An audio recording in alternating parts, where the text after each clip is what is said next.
Start. So what we will be doing is the PICC line. Okay? PICC line dressing and flashing. So first, before anything else, there should be, you check if there's an order for blood investigation.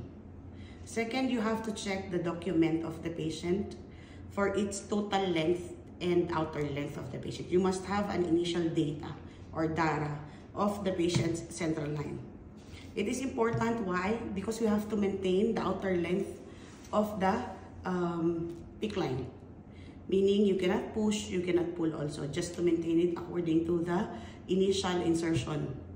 Okay? So after having those information, of course, the data of your patient, after checking all the order, if there's a blood investigation, you will prepare the materials needed, including your barcode. Never go to patient's bedside without the barcode of your patients.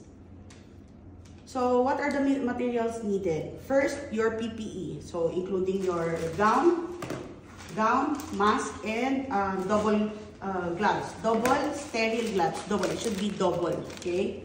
Then clean gloves. Clean gloves to remove previous dressing. For example, the gauze outside, if the patient came from home.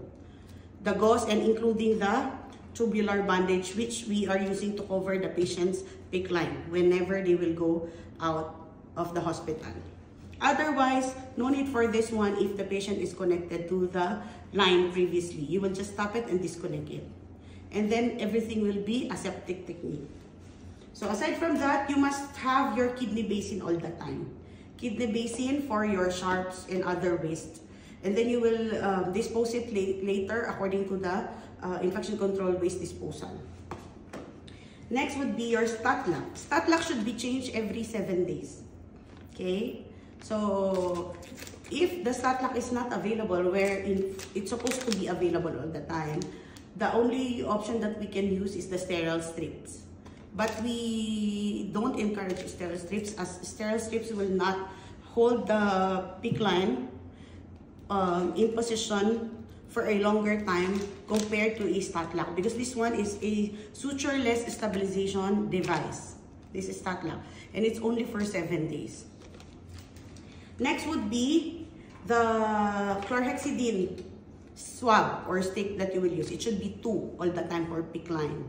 The initial one and then the second one. Next would be the numbers of your biopatch. Biopatch, it has antimicrobial. This foam side should be touching the opening site of the patient's PICC line, insertion site. And it should be upside down, not anchoring, so as to easily remove whenever we are changing the tegaderm.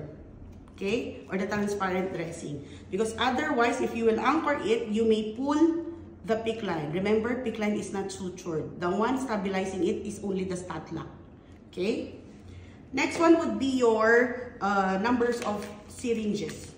Okay, so for example, there is blood investigation, you need 1 empty 10 ml. By the way, the only syringes that the only size of the syringe that we need to use in all central line is 10 ml. Okay, that's the recommended size because of the PSI or per square inch, meaning the pressure that we will use in all central line to prevent rupture of any central line. Although, by the way, the PICC line, our PICC line is a power PICC. If you will see this one, you will turn it upside down. It's written power PICC. What do you mean by power PICC? It is made of polyurethane. It can withhold greater pressure. Even you will pull it, it will not rupture easily. Okay, so that's why PICC line is the one allowed to be used in contrast media. Contrast media, you know, it is a greater pressure upon administration, large amount as well. So it can withhold. Compared to Portacat, no. Okay, so PICC line is the central line that is applicable, or you can use it for contrast media. Clear? Okay. So again, if you have blood investigation, you need 1 empty syringe, and then each lumen you have to check the blood return, and you have to aspirate the heparin that we put inside to lock all the PICC line, all the lumen. So 1 for the red and 1 for the violet. Then each lumen should be flushed also with 20 ml normal saline every after removal or discarding blood. So there is 2 10 ml for the other lumen, and then another 2 10 ml for the violet lumen.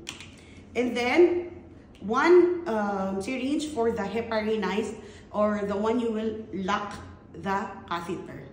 Clear? So we have 8 total of syringes. If you don't have blood investigation, only 7. Clear? Aside from that, of course, gauze. You need gauze. All sterile, assuming it's all sterile. And then your alcohol swabs, as many as you have. And then also your Q-site or needleless connector, or BDQ. Okay, so this one should be changed every after there is blood investigation on the lumen, because otherwise the blood will go on the tip of the Q-site, which is hard to remove. That's why this one also will last up to 7 days, or if there's extraction, you have to change it immediately. Then your sterile drapes. In one pack, there is 2 sterile drapes. One for your sterile table and one for underarm of the patient. Next would be the Tegaderm. You need a Tegaderm or transparent dressing over the PICC line. Okay. Next would be, we are using one small Tegaderm to anchor it on the lower part of the Tegaderm, so as to prevent opening from the side. And remember, this PICC line cannot be wet. All the time, it should be dry. That's why we have to educate our patient to keep it dry and intact. Okay? So, aside from that, you must have a 1 cc syringe.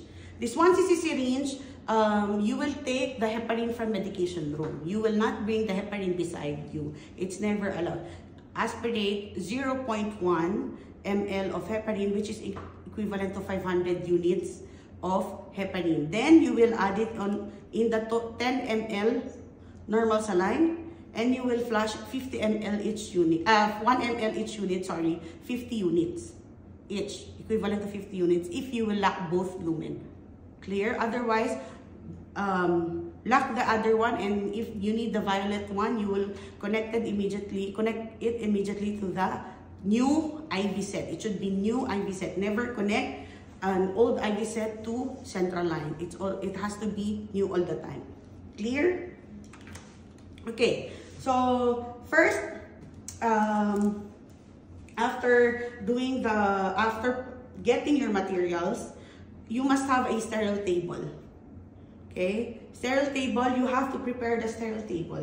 Clean it, spray alcohol or the disinfectant solution that you have, surface safe in your sterile table. So, assuming I have my sterile table, it should be always on your dominant side. Not to cross your hands whenever you are doing the aseptic procedure. Clear? It should be on your dominant side. So, for me, my dominant hand is right. So, it will be on my right. Okay? For my easy access whenever I have to take some sterile materials. Okay? So, clean your sterile table.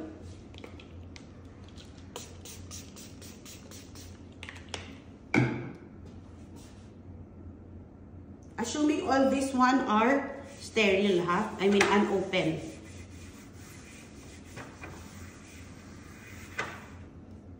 Of course, you have to do hand washing outside first before then going inside hand hygiene.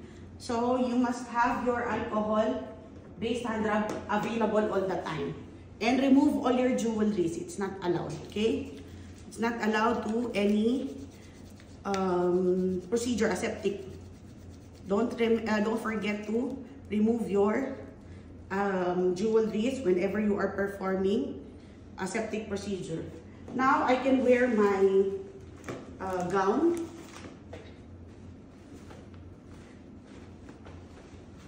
By the way, this gown is not can be a regular gown only, but the glove should be sterile. Okay.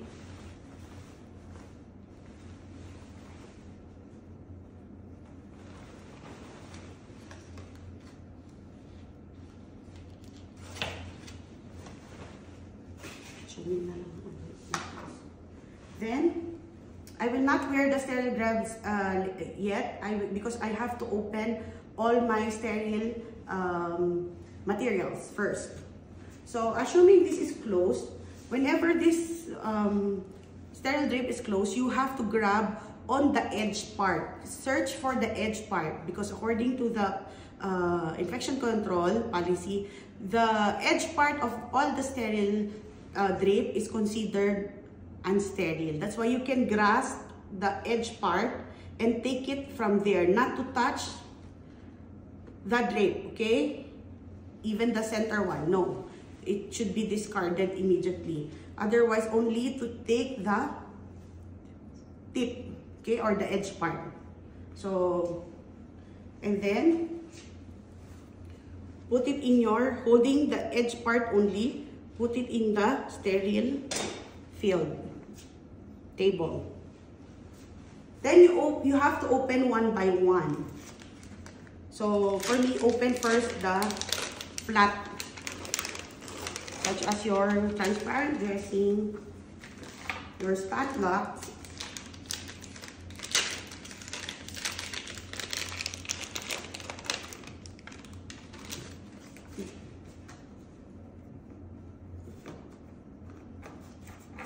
your bio patch,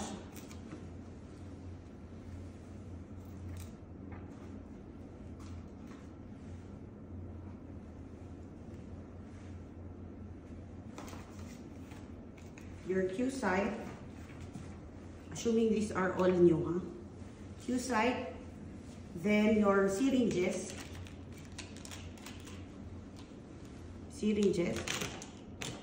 Initially, it will be like this. It will not be arranged automatically. Then your chlorhexidine. Then your anchor, the one we will anchor later. Better if we have the other one which we are using for IV cannulation, the one with opening on the middle, because that one we will anchor. Otherwise, like this, and if we have to cut it, it cannot be inside the sterile field. Clear? It should be outside. Anyway, we will just anchor it outside after all the sterile procedure. So assuming I will cut it to anchor it, so I will not put it inside because I cut it. Then this one, I cannot put inside because I use it unsterile. Like I hold it with my, I hold it during the aspiration of heparin. So this will be outside as well. Then all your gauzes, Then last would be your alcohol swabs. Why last? Because if you will put it first, it will dry up easily. And we need it with alcohol. That's why you have to drop it above the gauze. Make sure all your equipment is inside the sterile table, even the drape, not touching this edge. As I told you, 1 inch of it is unsterile. So once your equipment touches the edge of this one, consider it unsterile. Clear? So you cannot use that again.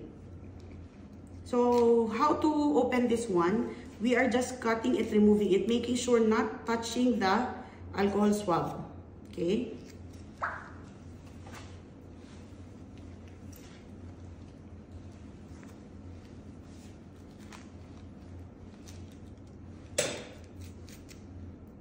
That's why you have kidney basin on your side to put all your waste.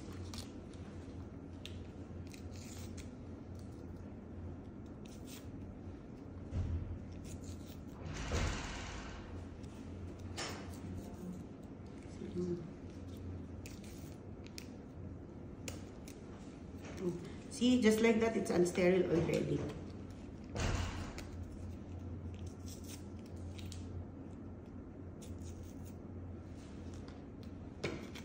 So open alcohol swab as many as you can because you have to scrub the hub every 15 to 30 seconds every time you will connect something on the hub part of the PICC line or the end part of the lumen. So remember the key parts of central line is the opening side as well as the end part of the, or the hub of the lumen. So you must take care of it whenever you are using it.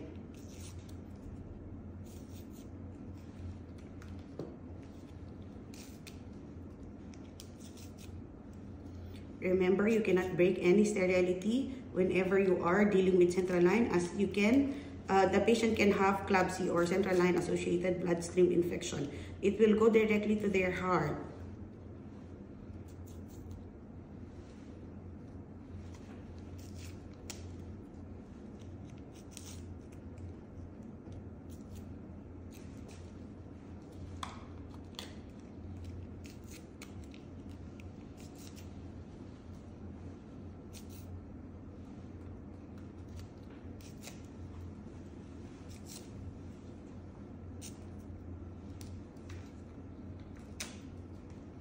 I'm opening as much as many, so as to utilize to all my syringes.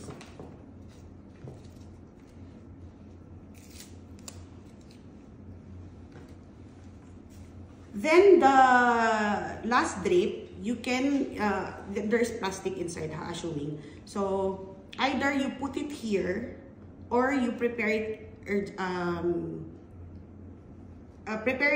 first. You can put it underneath the arm of the patient immediately, no problem. As long as you will not touch the middle part. Again, only grasp the edge part of the drip. Clear? So you can put it up or you can put it immediately under the arm of the patient. So, Mama, mungkin po. So I will grasp the edge. I will put now on the underarm of the patient. I will just grasp the edge. Okay? Mama, mungkin po. Can you put up the arm? Up.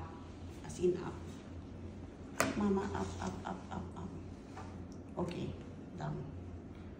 Then you have to do hand hygiene again. So assuming I will perform the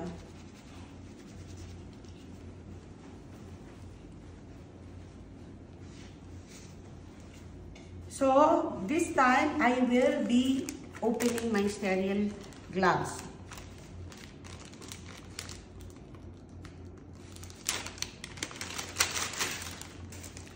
In wearing sterile gloves, you know, you have to follow tricks. Most of the time, there is someone with you. Or most of the time, it depends also. You are alone. So if you're alone, you have to practice one-hand technique. So you must have a new normal saline, newly open. Okay? You cannot use a multi-dose normal saline. It should be for this patient only. After this, I have to discard it. So you can spike it with new cannula and prepare it. Of course, you have to wipe it with alcohol first. So assuming I will be, so I don't have space to wear my gloves. I'll be one-hand technique. So this one is the sterile one. I cannot touch it, only the inside. Then, assuming I cannot, of course, fix it immediately. No problem, you have to fix it later once you are wearing the another sterile gloves. Okay? Your kidney basin should be on the nearest to you. Not putting on your sterile table and also your sterile field.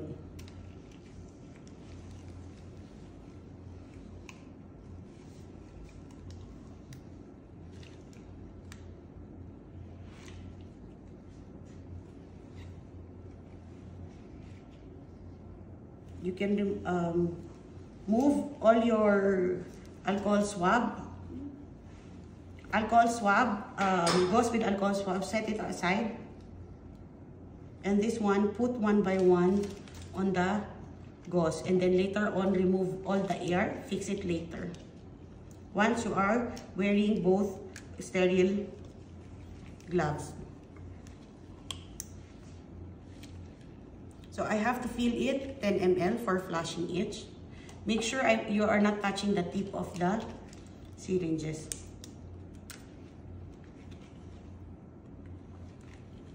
By the way, this is not ideal. One-hand technique is not ideal. It's just that if there is an instance that you don't have someone to assist you, you have no choice but to do it alone.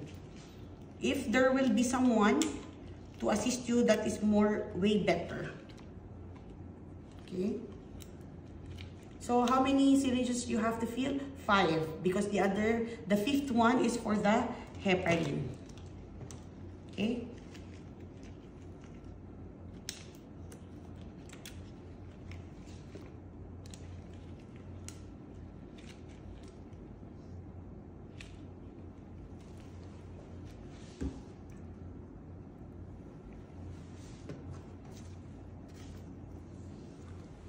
This is my 5th one, okay? So, I will do a one-hand technique to put the heparin. So, give some space, enough space so as to put the heparin, because if you will not put enough space, then you will inject the heparin inside, the heparin will just go out. Clear? And it's only 0.1, which is equivalent to 500 units. So, space, then put it upside down, just try to put all. Then that is why you have kidney base to put all your sharps. Okay, then swirl it a little. Then put it aside, not to mix it with the other normal saline. Okay. After that, you will do one-hand alcohol again. Okay. Then this time you can wear now your another sterile gloves. So how to wear it?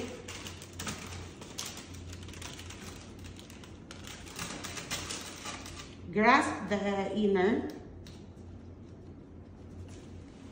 then put inside your other hand. Then this time you can touch the sterile to sterile, and you can now fix your both gloves. Clear?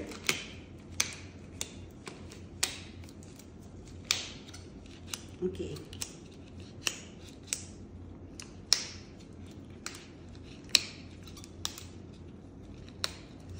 Better to wear a glove suitable to your hands, not too much big.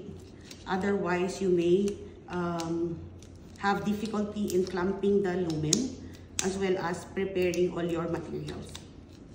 Okay? So by this time, I will prepare properly all my materials. This cue site should be primed. So first, I will prime this one with heparin, because this one I will be using to lock the first lumen that I will use. The lumen that we need for extraction usually is the red lumen, intended for blood investigation. The violet lumen is for administration. Okay? Otherwise, if there's no blood return for the red, we will proceed on violet, and then we will troubleshoot the red lumen later. Okay? So as to separate it to prevent confusion and use it in the lumen. So separate your heparin. Next, I will prime it with normal saline for my flushing later, last flushing. Because as I said, we have to change all the cue site. Okay? And then you have to remove already all the needles of these syringes, because you don't need to use it. Okay. I will proceed now on flushing first. It's up to you. If you want dressing, you can do dressing first, then flushing. But I prefer to start with flushing for me to see if I need troubleshooting for the PICC line. Okay? So, I will ask also the cooperation of my patient. Okay? So, Mama, can you, mungkin, sabi kita, so I will ask the patient to move her hand in my convenience. Okay? To show the PICC line properly and to expose the PICC line properly. Okay, before anything else, I identify the patient already. Clear? Because there's an order for blood investigation as well. Can you move for me? Thank you. Okay. Here, there is a technique to avoid touching the other lumen. So, first grasp the red lumen and then put this one on the underneath for you to be able to rest your fingers on this side because you cannot unsterile your gloves. Clear? Can you move a little? Yeah. Okay. So, before, as I said before, introducing anything on the hub, you have to scrub the hub for 15 to 30 seconds. And there should be a friction. Can you hear the sounds?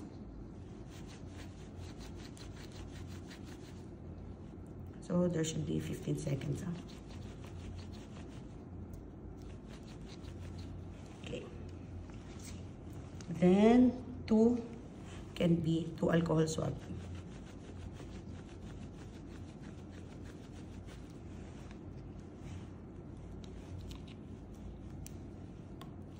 Unclamp. Then if there's blood investigation, I have to withdraw 5 ml. Otherwise, if there's no blood investigation, 1 ml is enough because the ml that we put inside the patient to lock it, to maintain the patency is 1 ml, which is equivalent to 50 units.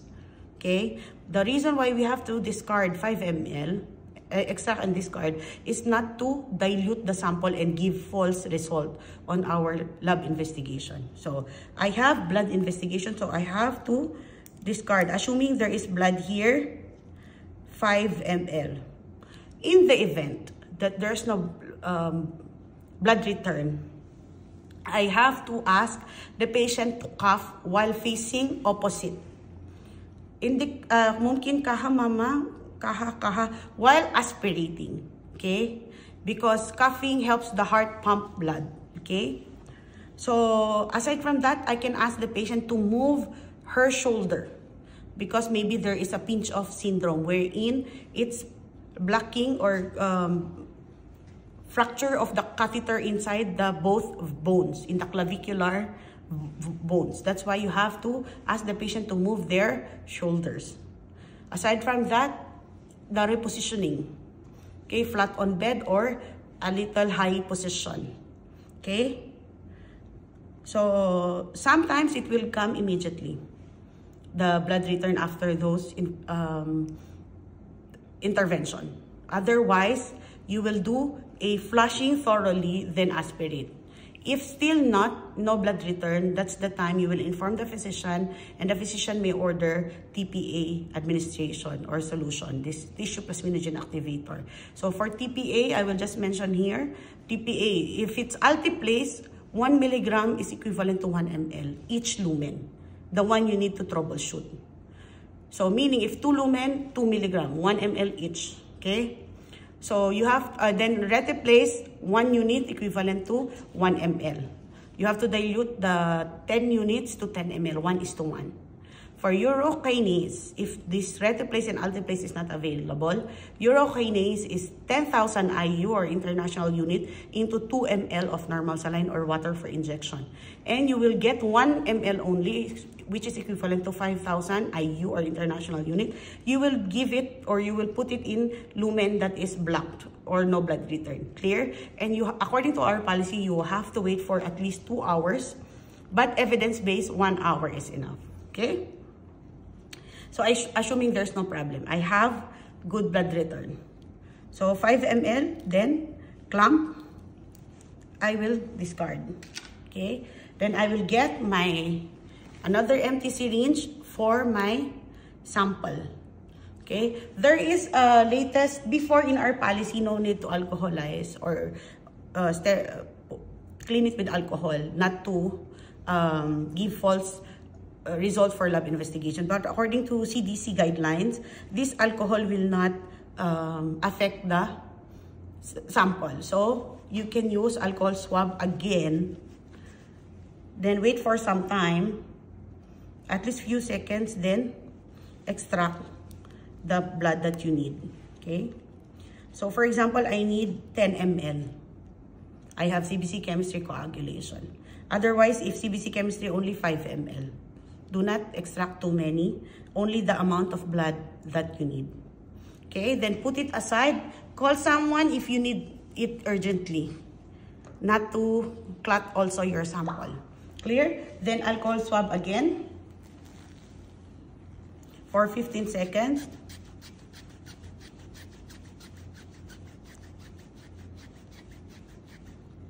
Then you can use another alcohol, then another 15 seconds. Okay? Then do the flushing. Can you hold this one because it will, where's the lumen now? It will flush on you. Inside the, okay. The technique in flushing the PICC line is push-pause technique, or every 1 ml. Can you hold, yeah, because it will, okay? So that one, huh? See? That's strong, okay? Then before finishing the 3 ml, you have to maintain a positive technique. Positive technique means preventing the blood return of blood or regurgitation by maintaining a positive technique, pushing it continuously, then clamp it before it reach the 0. Clear? So flush, then clamp. Again, because this is old. Alcohol. Alcohol, 15 seconds.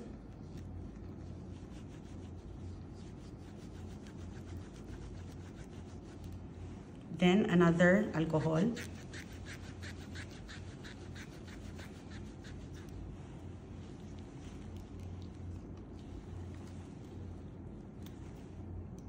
Remove the air.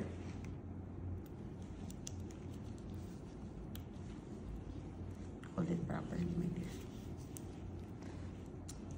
Every 1 ml. Very strong. Then, before finishing, okay, clamp. Okay, so this time, I flush 20 ml. You can remove the Q site. See, I did not touch it. Remove it with gauze. If you cannot remove it, use a sterile clamp and remove it with gauze also. Okay, so you have to remove this one. Then, alcohol swab again.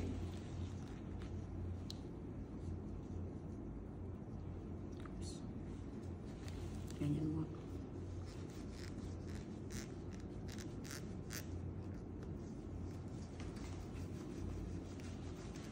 $15 seconds and another one.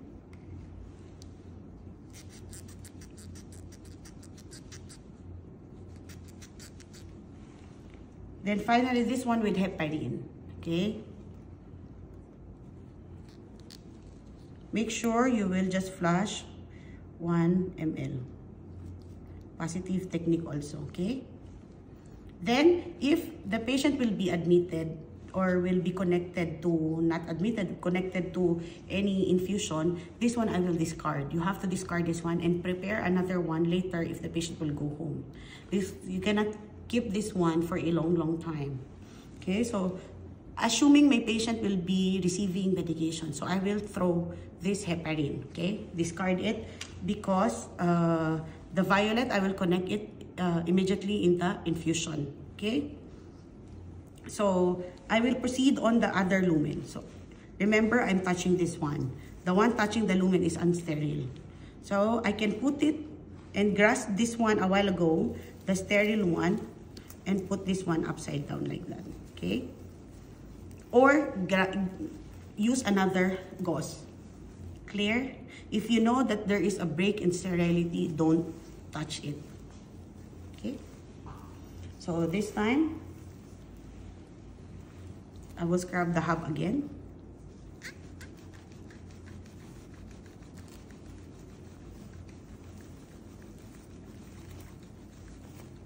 $15 seconds, then get another one.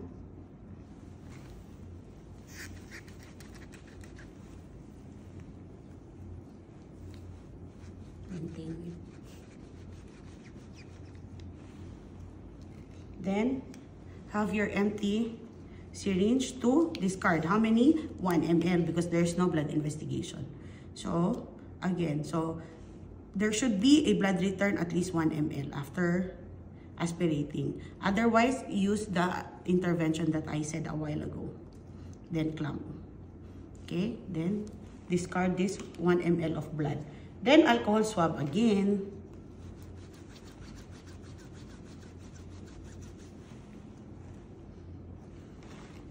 Then another one.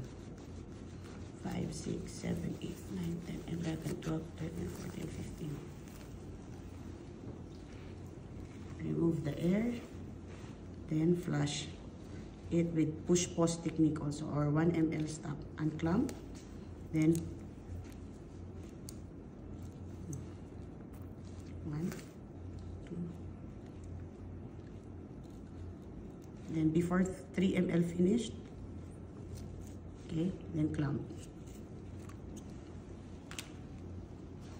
Then I can remove the Q side. See, like this. If it's hard, you will get another gauze to touch it or to hold it and remove it. Otherwise, get a clamp. See, it's too tight already. In this case, we need a, yeah, it's okay. Then discard this one. Okay?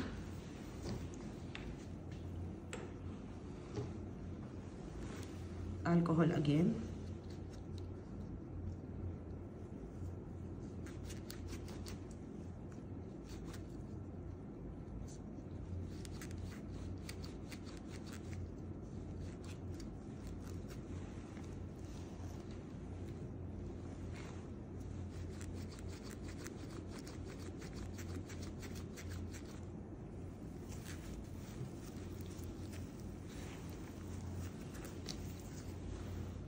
Okay.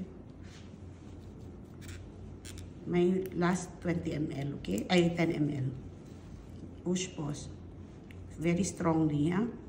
Then, before 3 ml finished, straight, then clamp, okay? Then, I can connect it immediately to the infusion. Otherwise, if I will not connect now, I have to move fast for the dressing. That while maintaining the sterility, okay? Okay. Now, I will now be unsterile because I have to touch the dressing, okay? So, consider my hands or my gloves unsterile because I will do a sterile again later. That's why you need 2 sterile or sterile gloves. So, before touching the dressing, you have to assess what is you have to see what is written here. If it's according to the data that you gathered a while ago, if it's still the same. 38 centimeter, 0 centimeter out. Okay, then the dew, the last time it was flush and the dew from here. Because the staff should put the dew dressing date. Then who is the last staff who touched this dressing, PICC line, okay? Aside from that, you have to assess if the patient has pain, swelling, redness, itchiness, if there's pus, okay, on the site, okay? Any unusualities? Also, the blisters around, because some patient has allergy with the dressing. So, you have to assess all those and document and inform your physician. Clear? Okay, so as I see, 38 centimeter out, 0 centimeter, meaning I have to maintain the same. Clear? So, to loosen this one, you have to remove the anchor. Assuming there is anchor dressing here, you have to remove it from down first. Then, you will spray it with alcohol. That's why you need an alcohol spray at the bedside as well. Then you will ask the patient to turn their head away from you while covering their face and spray it on the side only to loosen the dressing. Okay, so how to loosen the dressing? Fold, pull, fold, pull. Starting from here, not on the upper part. Why? Because you may pull the catheter if you will start from the upper part or on the side. It should be on the lumen side. Clear? And then preventing touching the opening side or the insertion side. Okay? Pull, fold, fold. So assuming this is stick on the patient, huh? Because it's dummy, we are avoiding to stick this one here because it's hard to remove. Okay. So see, as you can see, once I will pull, assuming it's like this, it's stick in the patient's skin. Once I will pull this one, most of the time the BDQ will go along with the tegaderm. That's why you cannot anchor it inside the catheter. Because if you anchor it and it go along with this tegaderm, you may pull the catheter out. Clear? Okay? So, making sure you are not touching the insertion site. And assess if it's really 0 centimeter out or it's 1 centimeter out already. Okay? So this time, I did not touch anything here. I have to remove my gloves and wear a new one. Okay? So remove your gloves, wear a new one, do your hand hygiene. Okay, assuming I did already. Okay, so I am wearing a new sterile gloves. This time, I can go back to my sterile field. Because once you are unsterile, you cannot touch anything from your sterile field. So I can now go back to my sterile field and do the aseptic technique. So you need to have a new gauze to grasp the lumen, because you cannot touch the lumen because you are sterile. Okay? Now you have to remove first the stat lock for you to be able to clean it properly. So if you accidentally touch it a while ago while removing the first dressing, which is the transparent dressing, you can remove it by covering it and then removing it from like this.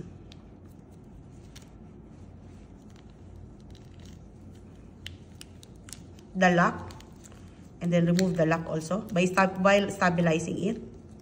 Then as you can see, it's open. And since it's stick to the patient, now you can move the catheter. And then remove this one, easily remove from the patient's skin. Okay?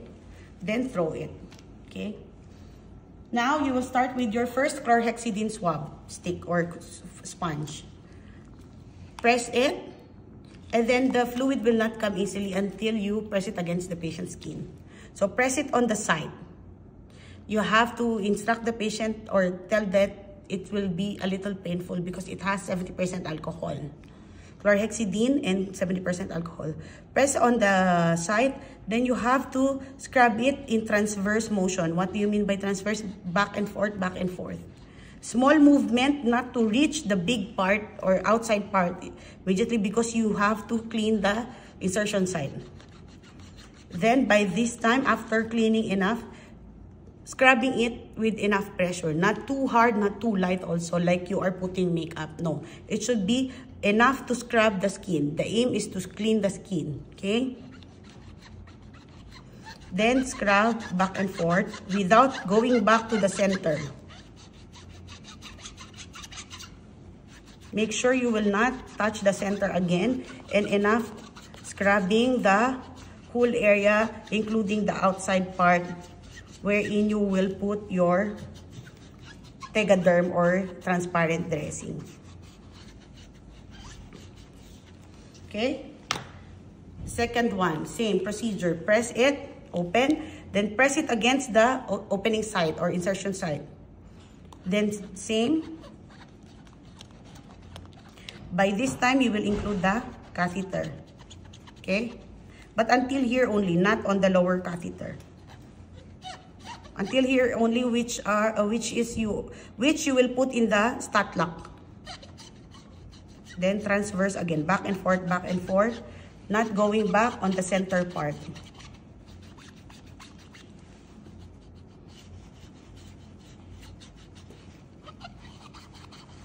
Okay? Then wait for it for at least 60 seconds or 1 full minute to dry. As you can see, while waiting for it to dry, this stat lock you have to prepare. Initially, it is hard to fold. That's why you have to loosen it first. Okay, at least 1 or twice only. Not too much because it will be broken. just to loosen this one, to prepare in putting it later. And the arrow should be pointing towards the patient. Okay? And you have to remember which is or what position the stat lock were, because you have to change the position in order to prevent any allergy on the same side. So put it on the other side, but not inside the patient's towards the body, because otherwise the line will be kink, and not also in the antecubital. It should be on this side, other on this, rotate it, okay? So for you to put this one, you have to loosen this sticker also, and loosen like this before putting it in the patient. But here, since it's a dummy, I will not loosen, I will not remove this one, okay? Because it will be very sticky in the patient, in the dummy, and we cannot remove this stat lock immediately. Now, upon putting it, okay, assuming it's dry already, ganyan, like that. Make sure to put the blue in the hole, and then you have to close it while with 2 fingers down here, supporting, then close, and 2 fingers again here, then close, okay? Not pulling it, not pushing it, okay? Then remove the stickers according to the position that you chose, not from the previous one. Clear? So for example here, so remove the sticker like this. Then next would be your bio patch. This foam side should be touching the opening or the insertion side, because it has antimicrobial, and it should be placed like this, okay? Not anchored. Then next would be your Tegaderm or transparent dressing. Now, in covering this, it should be more on the opening side, because you are protecting the opening side from being exposed. Okay? And enough to cover the lumen only, not including the clamp. Clear? So your aim is to cover the opening side properly, making sure you will only reach until before this clamp. Okay? Enough to cover this stat lock, and enough to cover the opening side of this PICC line. Clear? Just like that. Okay?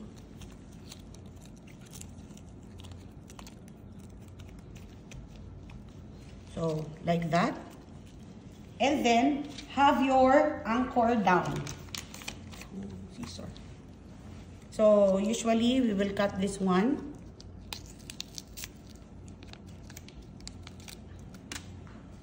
Okay, to anchor this, to prevent the dressing, initial dressing, the Tegaderm to, ayun, split ko na.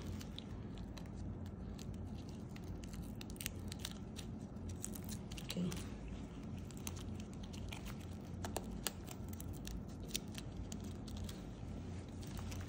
So like that. So you have to anchor. Then finally, you have to put your label. Okay, so where you will put your label? Usually this plaster is itchy also, if it will last for the patient's skin for 7 days. So better to put it in the butterfly part, not covering the lumen, because you have to check the blood return all the time until this lumen. Okay? So this one until here only, my name, the total length and the outer length that I maintained, and the day-to-day, and then after 7 days. Clear? And then document everything on your files, patient's file. And then throw the materials according to infection control waste disposal, and doing this all while maintaining patient's privacy. Showing your professional decorum, okay, and your care to your patient, maintaining the care to your patient, and that's all. Thank you. Thank you.